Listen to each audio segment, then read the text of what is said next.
Nós vamos para mais um sermão de nossa série de mensagens, Rei dos Reis, exposições do Evangelho de Mateus. E hoje nós vamos continuar em Mateus capítulo 12. O título de nossa mensagem é A Família de Jesus. A Família de Jesus.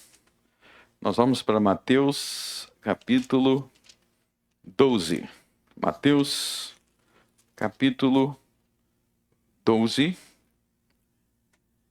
Esse é o último sermão antes de entrarmos para o capítulo 13. Muitas coisas no capítulo 12. Vamos ler dos versos 46 a 50. E falando ele ainda à multidão, eis que estavam fora sua mãe e seus irmãos, pretendendo falar-lhe. E disse-lhe alguém: eis que estão ali fora tua mãe e teus irmãos, que querem falar-te. Ele, porém, respondendo, disse ao que lhe falara: quem é a minha mãe? E quem são os meus irmãos? E estendendo a sua mão para os seus discípulos, disse: eis aqui minha mãe e meus irmãos. Porque qualquer que fizer a vontade de meu Pai, que está nos céus, este é meu irmão, e irmã e mãe. Até aí, amém. Então nós vemos aí no verso 46, nós vemos sobre a mãe e os irmãos de Jesus. E aí a gente tem que entender que tinha uma multidão muito grande, havia uma grande multidão, e então os familiares de Jesus não estavam conseguindo se aproximar dele. Esse é o primeiro ponto a entender.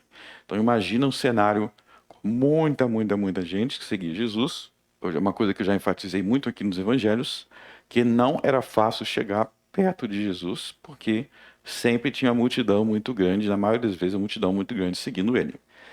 E aí, os familiares de Jesus, a mãe de Jesus, Maria, e os irmãos de Jesus estavam querendo se aproximar dele para falar com ele. O que eles queriam falar? Nós vamos ver aqui, nós vamos se aprofundar disso. Mas primeiro eu gostaria de dar algumas palavras sobre os irmãos de Jesus.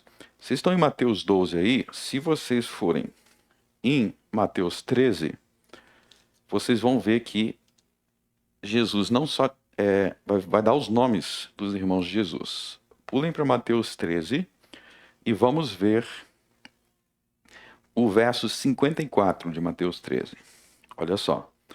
E chegando à sua pátria, ensinava-os na sinagoga deles, de sorte que se maravilhavam e diziam: de onde veio a esta sabedoria e estas maravilhas?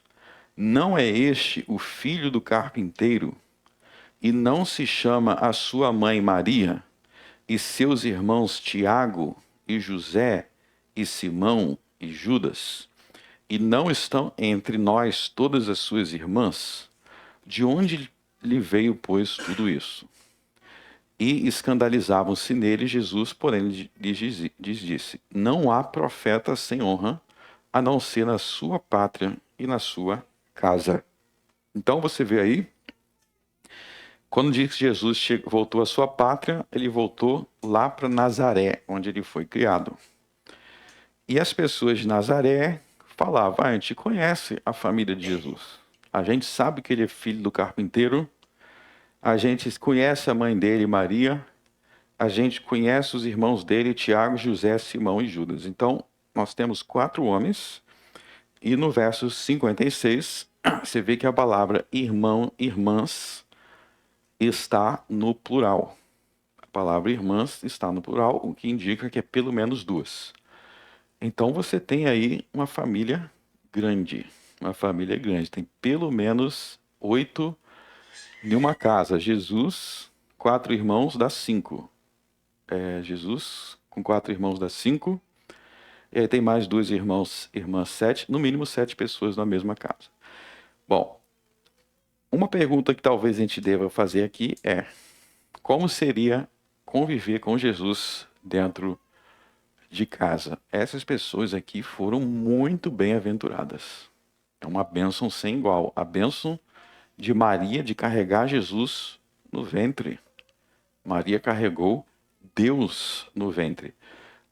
Mesmo José não sendo pai biológico de Jesus, José e Jesus tinham relação de pai e filho. Jesus era filho de José, não biológico, mas era filho. Jesus honrava José como pai.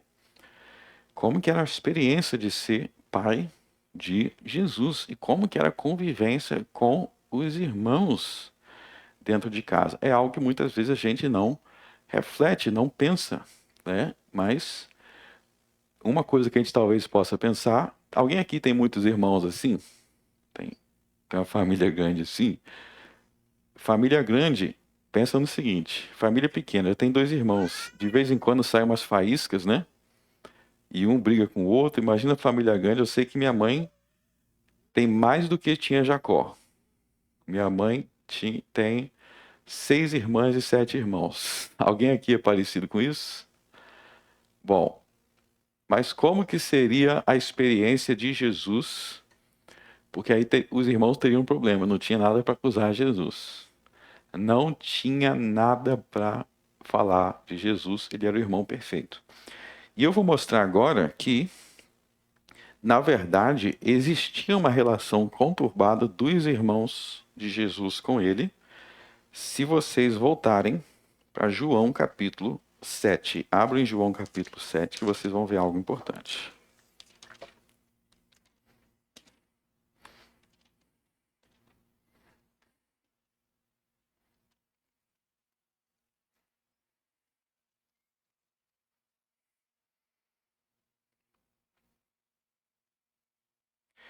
Ó, João capítulo 7, verso 1. E depois disto, Jesus andava pela Galiléia e já não queria andar pela Judéia, pois os judeus procuravam matá-lo. Então, nesse contexto aí de João 7, Jesus já estava recebendo ameaça de morte.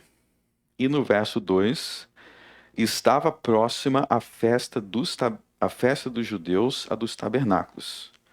Disseram-lhe, pois, seus irmãos, sai daqui e vai para a Judéia, para que também os teus discípulos vejam as obras que fazes. Porque não há ninguém que procure ser conhecido que faça coisa alguma em oculto. Se fazes estas coisas, manifesta-te ao mundo, porque nem mesmo seus irmãos criam nele. Olha só que declaração chocante no verso 5. Mostra que os irmãos de Jesus tinham um problema com Jesus. Isso é importante entender antes de a gente voltar para Mateus. Você vê que eles falam aí, ó, vai para a Judéia fazer seus milagres. Isso, o que essa frase aí demonstra? Demonstra um sentimento de ciúme. Demonstra um sentimento de ciúmes mesmo. Agora você pensa o seguinte, será que esse problema, pensando em irmãos comuns, será que esse problema de ciúmes é comum entre irmãos? É sim. Às vezes menos, às vezes mais, às vezes um fica meio assim com o outro. Agora, imagina se teu irmão, ele é Jesus, ele é perfeito. Então, esse é o pano de fundo. Então você vê que eles estão enciumados com Jesus. Teu irmão é perfeito. Aí você vai lá, Maria vai brigar com os filhos, briga com todo mundo, não briga com Jesus. José vai repreender, repreende todo mundo, não repreende Jesus. É o único que nunca leva castigo. É o único que não leva castigo. E mais, eles querem entender alguma coisa, pergunta para Jesus, que é o mais inteligente. Então, tenta começar a entrar nesse mundo para você tentar começar a entender os irmãos de Jesus. Pois bem, vocês viram que existe aí um problema com os irmãos de Jesus. Antes da gente continuar, eu quero abrir um parênteses aqui e eu quero responder a uma questão que alguns têm. Bom, veja bem, existe um entendimento que muitos no Brasil têm, que é o dogma da perpetuidade da virgindade de Maria. Então, muitos brasileiros entendem que Maria ela era virgem. não só antes de Jesus nascer, mas que ela continuou sendo virgem para sempre. Ou seja, eles creem que Maria nunca teve nenhum tipo de relação com José e, nesse caso, não teria como ter mais filhos. Bom, essa posição vai exigir que se explique essas passagens que falam dos irmãos de Jesus. Então, se ela permaneceu virgem para sempre, por que Jesus tem irmãos? Quem acredita assim, eles vão dar alguma explicação sobre a palavra irmãos para dizer, não, eles são irmãos de Jesus, mas não são filhos de Maria. É isso que eles vão dizer. Como é que eles vão explicar? Alguns vão dizer que esses irmãos aqui, na verdade, é primos. Outros vão dizer que esses irmãos aqui é que José teve outro casamento antes e que esses irmãos é de outro casamento. Ou seja, eles querem dar uma explicação para Jesus, para Maria não ter irmãos, porque eles querem defender que Maria nunca teve relação com José. Eu vi recentemente num debate, um líder religioso, ele chegou a afirmar o seguinte: ele falou, não, o casamento de José com Maria era um casamento de fachada. Foi as palavras dele que ele falou, não tinham nenhum contato. Como que a gente vai entender isso à luz da Bíblia? Bom, primeiro a gente reconhecer que esses textos, lidos de forma natural, dão a entender que esses irmãos são filhos de Maria. Porque olha só, lá em Mateus 13 ele fala assim, não precisa abrir agora. Abre Mateus 13.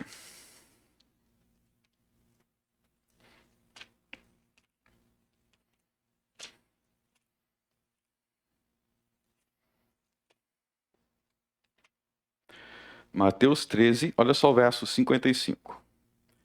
Olha só o que as pessoas estão falando. Não é este o filho do carpinteiro? Então falando do pai. Não se chama sua mãe Maria, a mãe? E seus irmãos Tiago, José, Simão e Judas? Então, me parece que o sentido natural é que está falando do pai, da mãe e dos filhos. Mas existe uma passagem que vai falar sobre isso de forma ainda mais direta.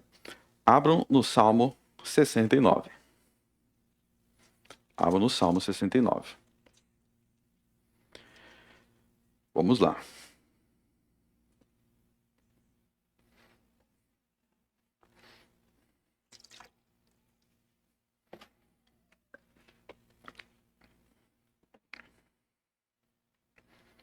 Bom, no Salmo 69,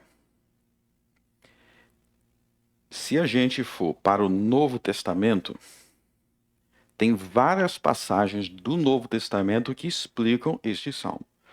Então, hoje na aula da Escola Dominical, nós falamos sobre Isaías 53, e eu mostrei que Isaías 53 é a profecia sobre Cristo. O Novo Testamento explica em vários lugares que o Salmo 69 é uma profecia sobre Cristo. Então, vou mostrar para vocês. Salmo 69, verso 4, diz assim: Aqueles que me odeiam sem causa são mais do que os cabelos da minha cabeça. Aqueles que procuram destruir-me, sendo injustamente meus inimigos, são poderosos. Então, para aí. Então, quem está falando aqui está dizendo que ele tem muitos inimigos, ele é odiado sem causa, muita gente odeia ele. Quem é que está falando isso? Aqueles que me odeiam sem causa são mais do que os cabelos da minha cabeça. Então você viu lá no Novo Testamento que Jesus tinha um monte de gente querendo matar ele, contra ele, odiando ele. E no Evangelho de João, capítulo 15, verso 25, o próprio Jesus cita este verso e diz que esse verso é ele. Então, abra lá em João 15. João 15.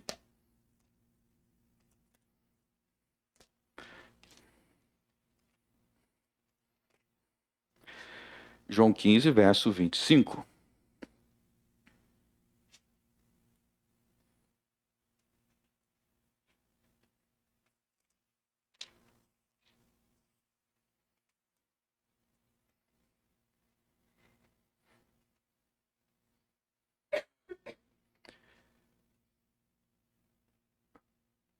Não, vamos ler a partir do verso 23. Olha só o que Jesus diz. Aquele que me odeia, odeia também meu Pai. Se eu entre eles não fizesse tais obras, quais nenhum outro tem feito, não teriam pecado, mas agora viram-nas e me odiaram a mim, o meu Pai. Então Jesus está falando das pessoas que odeiam ele e está dizendo, ó, quem me odeia é porque odeia a Deus. Agora, olha só o verso 25.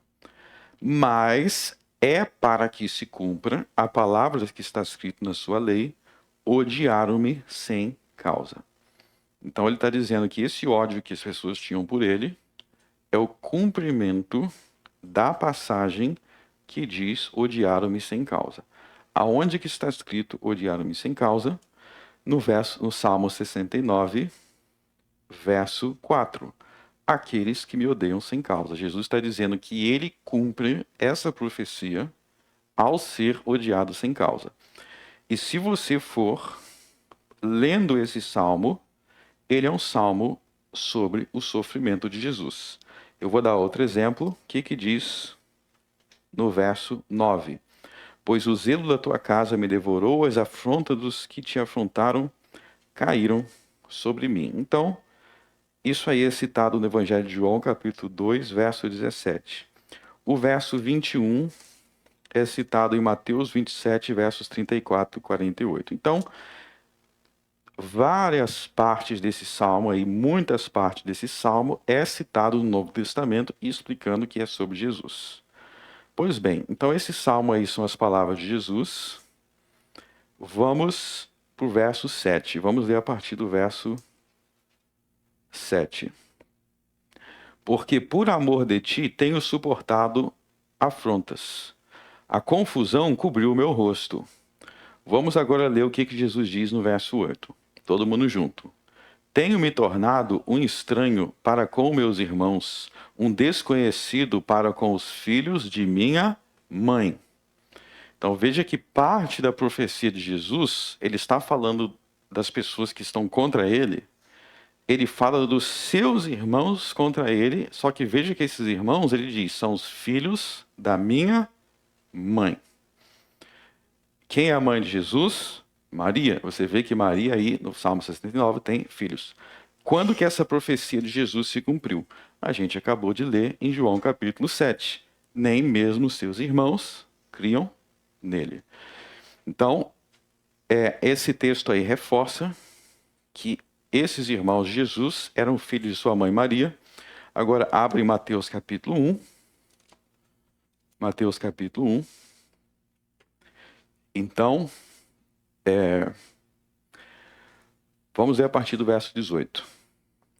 Ora, o nascimento de Jesus Cristo foi assim, que estando Maria, sua mãe, desposada com José, antes de se ajuntarem, achou-se ter concebido do Espírito Santo. Então Maria e José estavam noivos, só ainda não tinham se casado. Aí o verso 19 diz: Então José, seu marido, sendo justo e não queria infamá-la, intentou deixá-la secretamente. Por que José quer deixá-la secretamente? Ele não quer infamá-la. O que quer dizer não quer infamá-la? Ele não quer falar para as pessoas que ele sofreu que ela está traindo ele. Então até então José não sabe que é do Espírito Santo. Aconteceu que Maria apareceu grávida. Bom, se Maria apareceu grávida, eu fui traído. Não é a conclusão óbvia? Ele achou que foi traído, mas ele falou, não vou arrumar escândalo não. Eu vou largar ela secretamente, não vou falar nada para ninguém, só vou terminar meu noivado. Bom, até aí você tem que entender que José está sendo racional, a conclusão não tem nada de errado com a conclusão dele, porque, imagina que você é noivo, aí ela fala assim, não estou grávida. Aí você fala, se eu fui traído, não fica tranquilo que é do Espírito Santo, é um milagre. Você vai falar assim, que história estranha, né? É isso que José está falando, está achando essa história estranha. Mas era verdade, só que aí Deus vai enviar um anjo. Verso 20, pensando ele isto, quer dizer, pensando, como é que eu vou sair fora dessa mulher que está me traindo? Eis que em sonho lhe apareceu um anjo do Senhor dizendo, José, filho de Davi quer dizer, descendente de Davi, não temas receber a Maria, tua mulher, porque o que nela está gerado é do Espírito Santo. Então o anjo vai explicar, não, realmente é um milagre, E por que ele fala filho de Davi? Porque havia essa promessa para descendentes de Davi. E aí ele vai citar, o anjo vai até citar a Bíblia, ó, verso 22. E tudo isso aconteceu para que se cumprisse o que foi dito da parte do Senhor pelo profeta, dizendo: eis que a virgem conceberá e dará à luz um filho, e chamarão o seu nome Emanuel, que traduzido é Deus conosco. Então, o anjo está explicando, não, Maria não te traiu, isso é o cumprimento do profeta Isaías, porque lá no profeta Isaías capítulo 7 tem a profecia de que Jesus ia nascer de uma virgem. E o anjo está explicando. Então, aí José fica tranquilo. Na verdade, que grande alívio, né? Então, eu não fui traído. Na verdade, eu sou descendente de Davi. Maria era uma descendente do rei Davi também. Está se cumprindo aquilo que Deus falou que ia acontecer naquela família. Verso 24. E José, despertando do sono, fez como o anjo do Senhor lhe ordenara e recebeu sua mulher. E não a conheceu até que ela deu à luz seu filho, o primogênito, e pôs-lhe por nome Jesus. Tá? Então você vê que ele fica tranquilo, ele recebeu ela como mulher. E no verso 25, e não a conheceu, esse verbo conheceu, como vocês sabem, é muito usado na Bíblia para se referir ao relacionamento sexual. Quer dizer que ele não se relacionou com ela até Jesus nascer, o primogênito. Então, nós devemos crer que Maria deu à luz a Jesus sendo virgem, mas José recebeu ela como esposa e eles tiveram um casamento normal e Jesus foi o primogênito e teve outros filhos que vieram depois. E aí eu quero também esclarecer uma coisa que é muito importante entender. Gente, não é pecado um casal se relacionar. Na verdade, Deus criou o sexo. Então, nós não estamos diminuindo Maria por dizer que ela tinha uma relação normal com o marido dela. José era o marido dela. Isso não diminui Maria. Na verdade, eu acharia que diminuiria se ela tivesse um casamento de fachada. Aí eu acharia José uma pessoa estranha. E você viu que o anjo não disse que não poderia recebê-la como mulher. Na verdade, eles eram noivos. Ele está dizendo que não vai receber porque ela está grávida de uma virgem agora, mas depois ele recebeu ela como mulher. E isso é importante destacar porque nós não podemos ter uma visão negativa sobre a sexualidade humana. Nós não podemos achar que o sexo é algo sujo, que é algo proibido, então para tu ser mais santo tu tem que ser alguém que não vai ter. Quem criou o sexo na Bíblia foi Deus. Então, você volta lá em Gênesis 1, Gênesis 2. Deus criou o casamento, sereis uma só carne, e Deus criou a sexualidade humana. Então, José não se torna um cara errado se ele vivesse o casamento dele. Isso é importante entender, ele não está errado por isso. Na verdade, o texto apresenta José como um homem muito justo e Maria, mulher muito justa. E ser uma mulher justa, um marido justo, quer dizer que eles não vão adulterar, quer dizer que eles não vão ter outros parceiros, mas o casamento deles é um casamento de verdade, tá bom? É um casamento de verdade. A Bíblia não trata o casal se relacionando como algo errado, então não diminui. É igual hoje em dia, né? Se você é casado, não é errado você ter algo com a sua esposa. Na verdade, é errado se você não tiver. Tem algo de errado. Então, voltando para Mateus capítulo 12.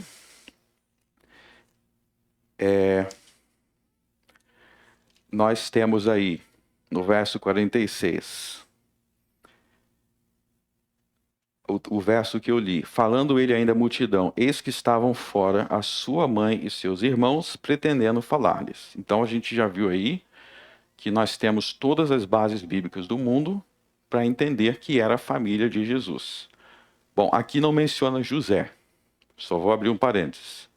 Se você observar, todos os indícios mostram que a essa altura do campeonato José já tinha morrido e que Maria já era uma senhora viúva. Não vamos nos aprofundar nisso agora, mas eu só queria abrir esse parênteses e eu quero fazer a pergunta que nós precisamos fazer agora. Por que eles queriam falar com Jesus? Por que eles queriam falar com Jesus? Bom, Volte no Evangelho de Lucas, capítulo 8. Na verdade, Lucas é depois de Mateus. Lucas, capítulo 8.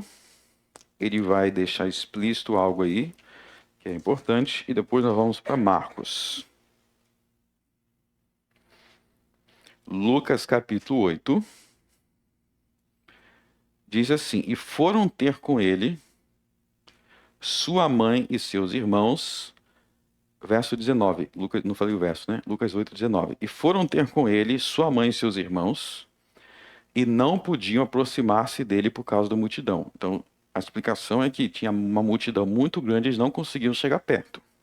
Guarde esse detalhe que é importante para entender o texto. Agora, abram em Marcos capítulo 3.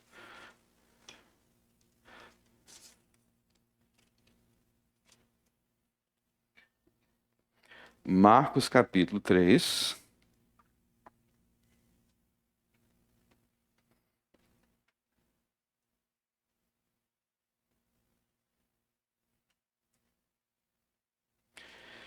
Então, Marcos capítulo 3, se você ler o capítulo inteiro, ele é equivalente a Mateus capítulo 12.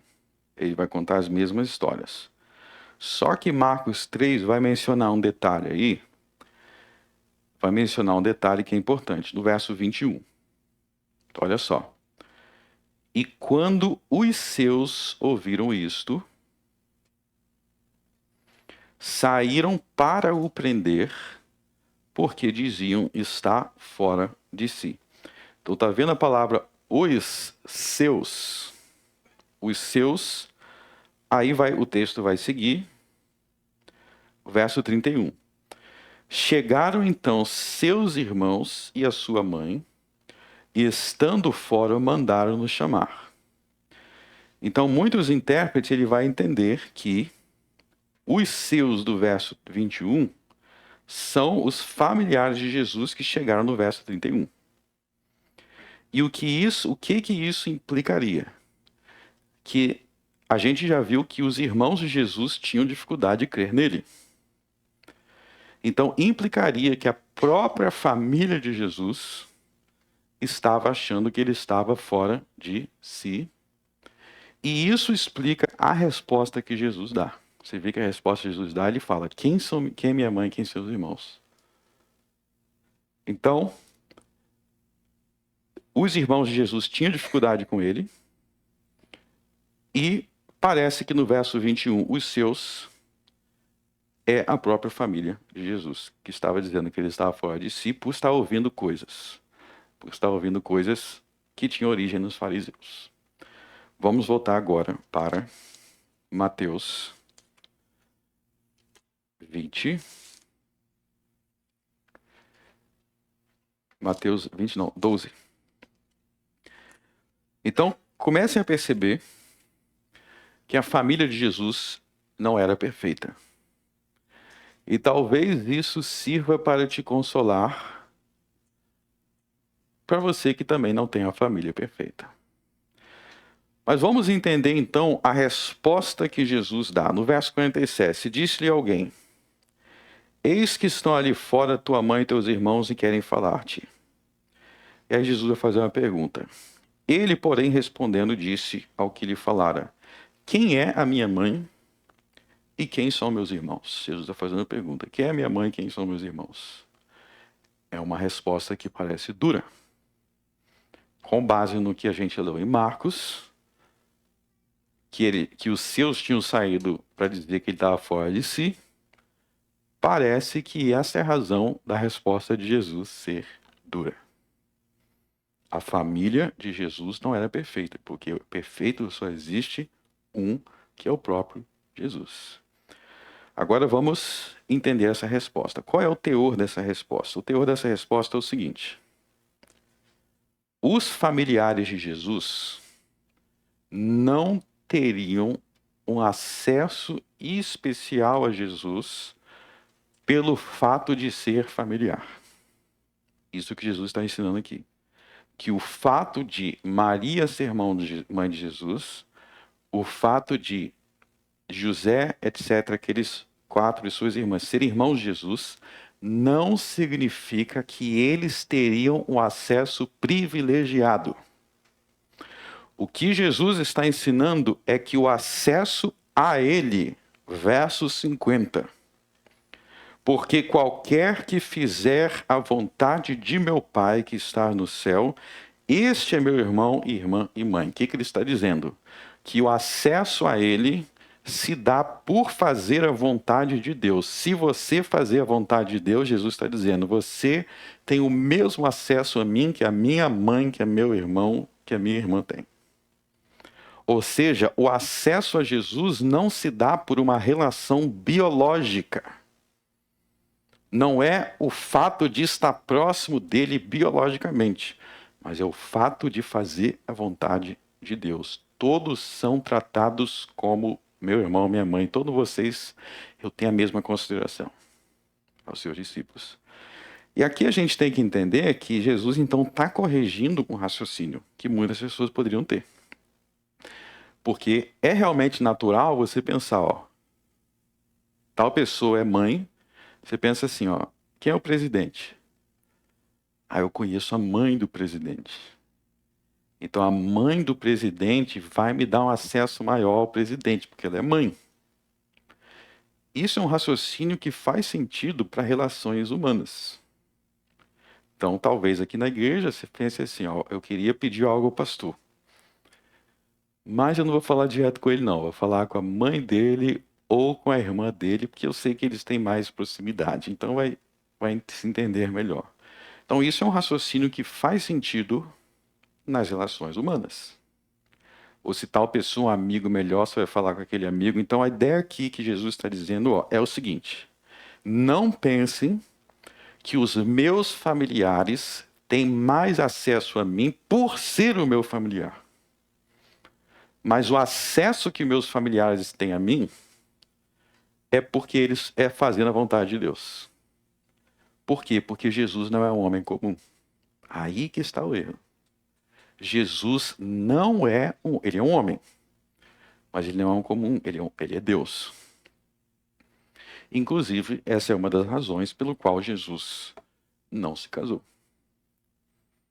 Já para pensar por que Jesus não se casou, não se casaria? Uma das razões é o seguinte, um pai não se casa com a filha. É muito simples. Se ele fosse um homem comum, mas ele não é um mero mortal, ele é Deus. Então você não pode pensar em Jesus seguindo o mesmo raciocínio como se ele fosse um homem comum. Não, vou falar com a mãe aqui, a mãe tem mais acesso, irmãos. Ele não veio para ser um homem comum. Ele é um Deus que se fez carne, então as pessoas tinham que se relacionar com ele como Deus. Outro lugar que Jesus fala sobre isso, abre em Lucas 8.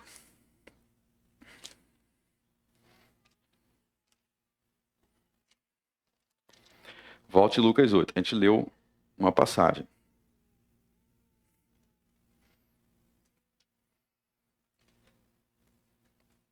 A gente leu antes o verso 19.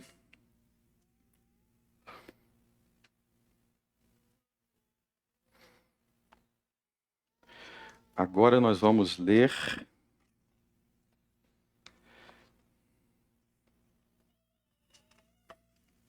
só um instante. Lucas 8, na verdade é Lucas 11. Lucas 11. Olha só o que Jesus também vai ensinar sobre isso, em Lucas 11.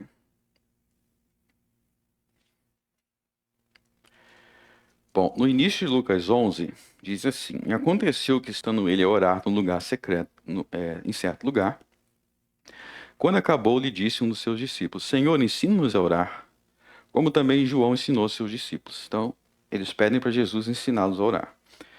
E aí Jesus ensina o Pai Nosso, olha só o verso 2.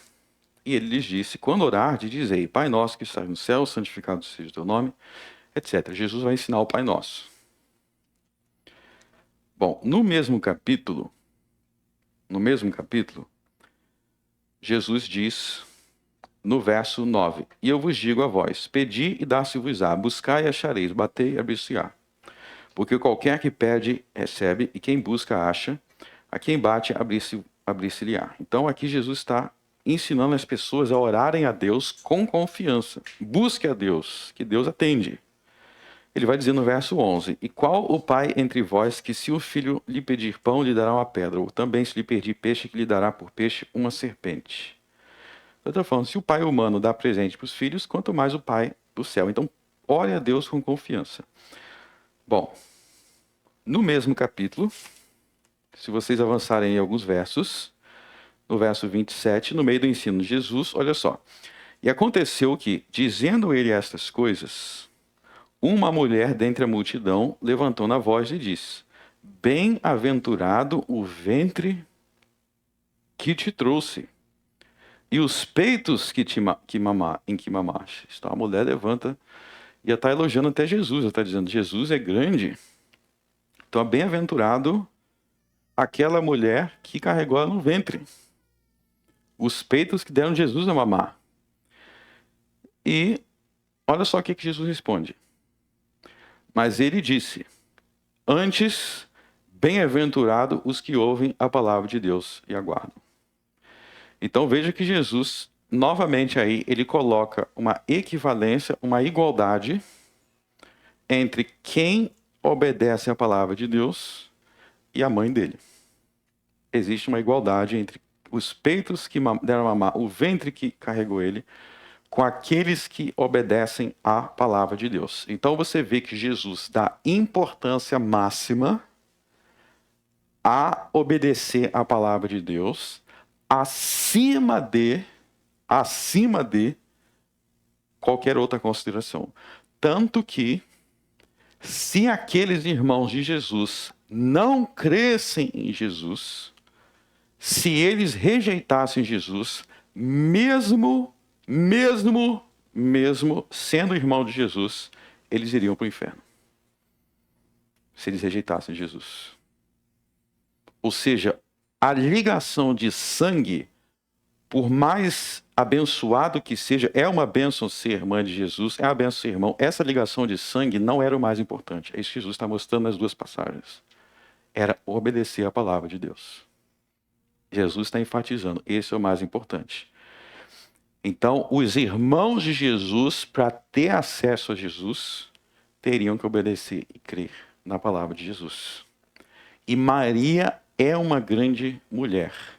Sim, ela é grande porque ela foi mãe de Jesus. Mas o mais importante é que ela obedecia a Jesus. Ela era fiel a Jesus. E os irmãos também teriam que ser. Então, comece a raciocinar desta forma. Comece a raciocinar que, mesmo que se você fosse a mãe de Jesus, mesmo carregando ele no ventre, se não obedecer à palavra de Deus, não tem acesso a ele. Esse é o ponto que ele está enfatizando nas duas passagens. Volte para Mateus 12. Mateus 12. Então, qual é a grande ênfase aqui em Mateus 12? A grande ênfase é que Maria, os irmãos de Jesus, não tinham um acesso privilegiado a Jesus. No mundo espiritual não é assim. Pelo fato de ser parente. Então, o que isso nos ensina? O que nos ensina é que para alcançarmos ao Pai, para alcançarmos a Deus, o que nos faz alcançar a Deus é se nós fazemos a vontade do Pai. É isso. Faça a vontade do Pai, que Jesus vai te considerar como a mãe dele e a irmã dele. É isso que ele acabou de falar. É isso que importa. Faça a vontade do Pai. Mulheres, aquela mulher incrível que foi Maria. Eu quero chegar no céu, eu quero conhecer Maria. Jesus vai te considerar como a mãe dele, verso 50. Vai te considerar como Maria, se você for fiel à vontade dele. Olha que privilégio. Ele vai te considerar como se fosse um irmão dele. Qual é a ideia aqui? Que ele vai te considerar muito. Não importa se você nasceu no Brasil 2000 anos depois. Se a sua preocupação for com as coisas de Deus, ele vai te considerar muito. Então veja que existe aqui uma ideia de um Deus que não faz acepção de pessoas. Ele não faz acepção de pessoas. Todos os que fazem a sua vontade, você vê que é o carinho que ele mostra para os seus discípulos. Jesus está dizendo, Deus ama todos os discípulos meus. E eu amo como se fosse a minha própria mãe. Então não existe uma tentativa aqui, não é uma diminuição de Maria. Uma diminuição dos irmãos. Mas é uma correção de um pensamento errado que as pessoas poderiam chegar por achar que aqueles ali são os mais... Não, José, Tiago, Simão, esses aí são irmãos de Jesus, então eles têm mais acesso. E Jesus está falando, não foque nisso. E se você parar, isso é uma forma de você distanciar Deus de você.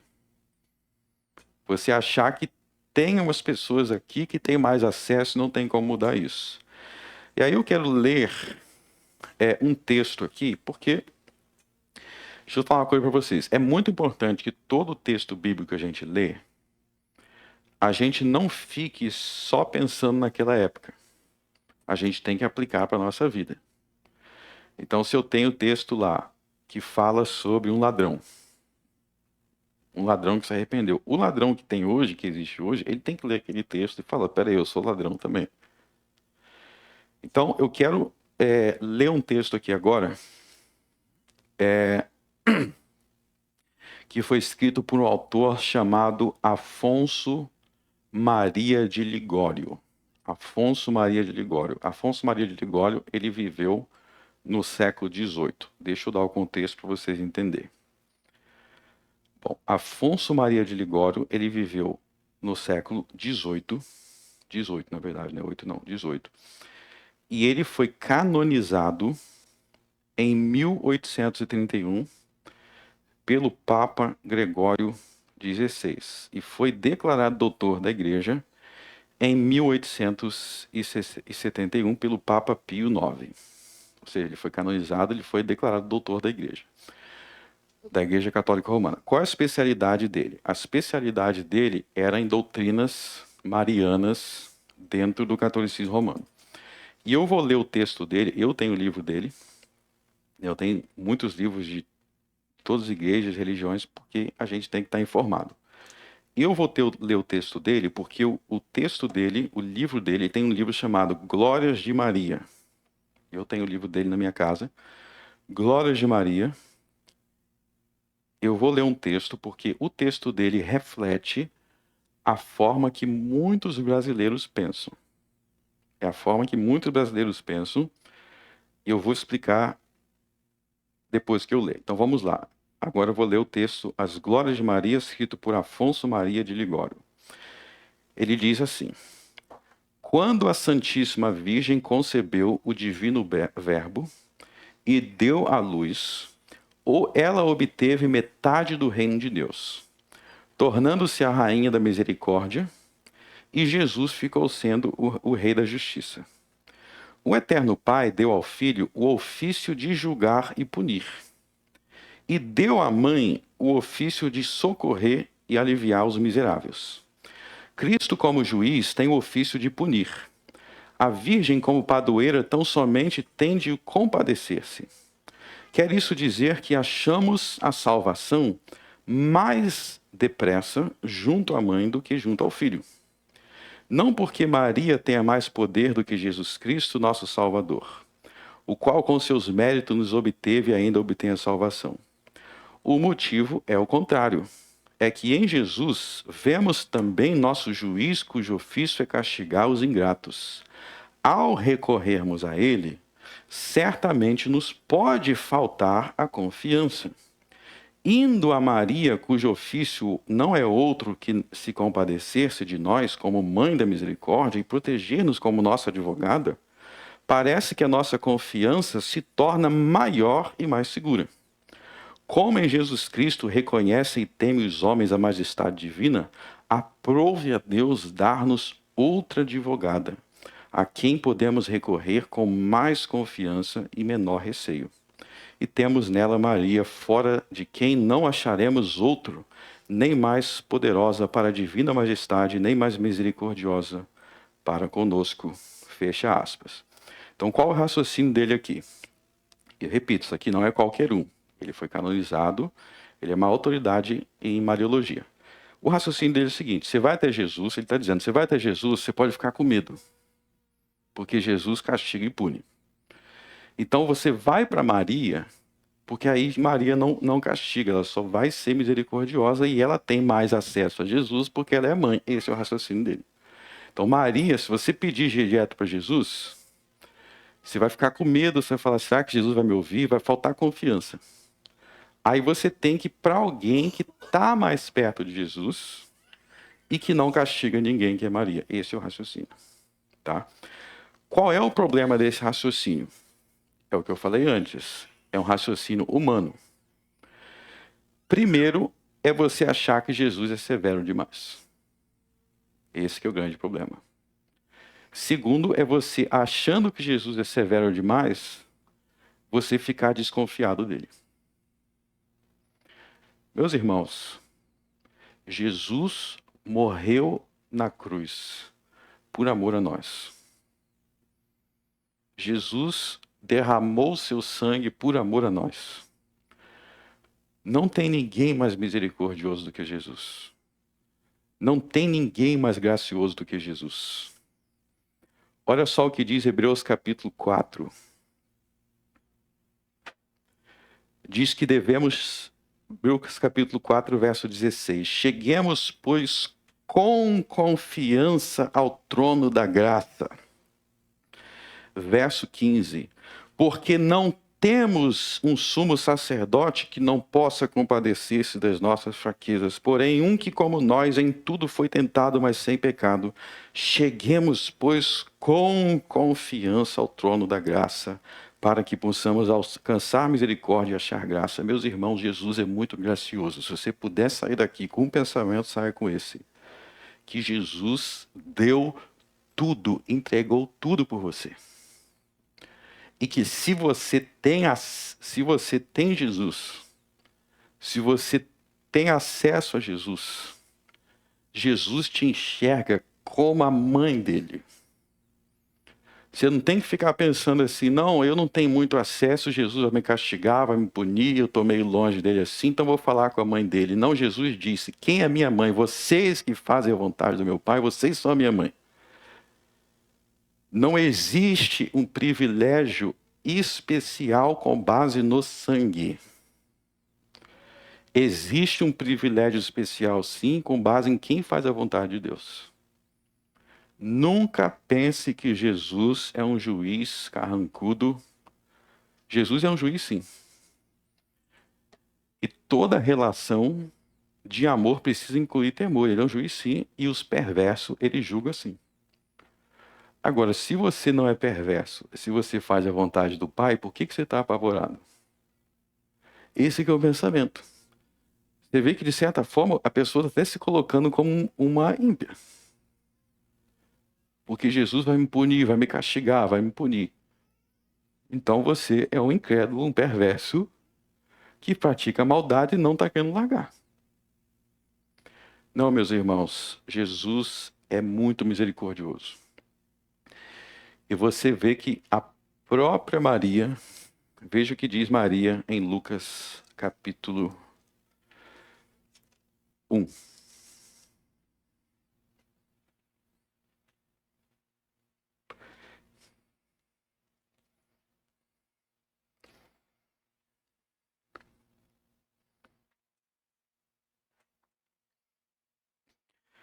Olha só o que diz Maria no verso 46. Disse então Maria. Vamos ler todo mundo junto. A minha alma engrandece ao Senhor, e o meu espírito se alegra em Deus, meu Salvador, porque atentou na baixeza de sua serva. Porque eis que desde agora todas as gerações me chamarão bem-aventuradas. Até aí. Em primeiro lugar, veja como ela engrandece a Deus. Engrandece ao Senhor. Se alegra em Deus, meu Salvador. Deus, ela reconhece Deus como seu Salvador. Agora, olha só como que ela era humilde. Quando ela vai falar sobre ela mesma, ela fala a baixeza de sua serva. Tá vendo a humildade dela?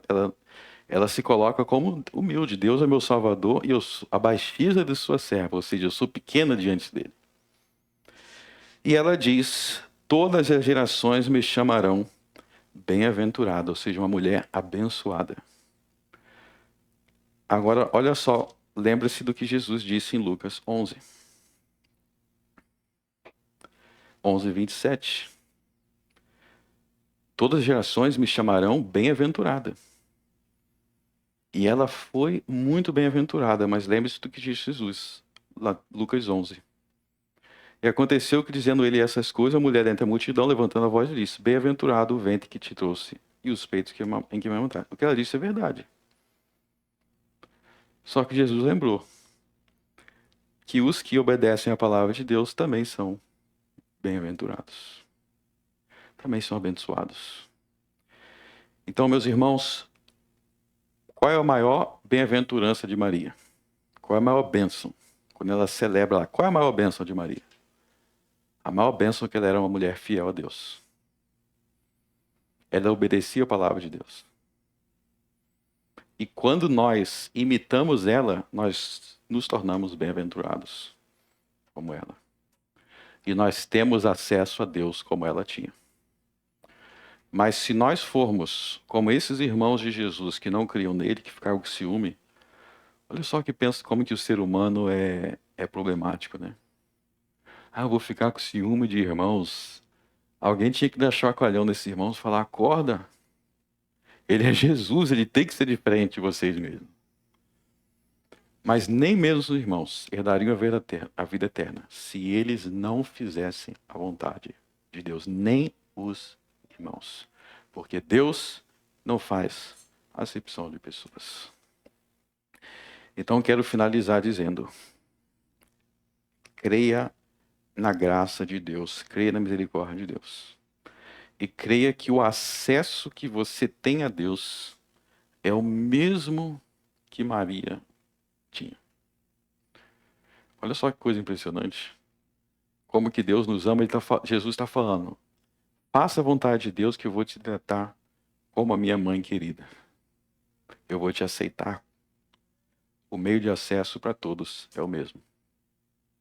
Faça a vontade de Deus. E Jesus diz: esses são meus irmãos. Essas são minha mãe, essa é minhas irmãs. Essa é a minha família. Vamos orar. Senhor meu Deus, nós somos gratos pela família que Jesus teve. Nós somos gratos por José, que criou Jesus como pai, e era um homem justo e fiel a ti. Nós somos gratos por Maria, uma mulher justa, fiel a ti. Nós somos gratos, Senhor, por esses pais terrenos que Cristo teve enquanto ele esteve em nosso meio. Mas nós somos, acima de tudo, gratos a ti, ó Deus, porque tu és gracioso conosco e tu nos trata melhor do que nós merecemos. E tu nos recebe como se fôssemos a tua própria família. Obrigado, Deus, por fazer parte desta família. Obrigado por sermos a família de Jesus. Obrigado pelo carinho que Jesus tem por nós, como se fôssemos a sua própria mãe.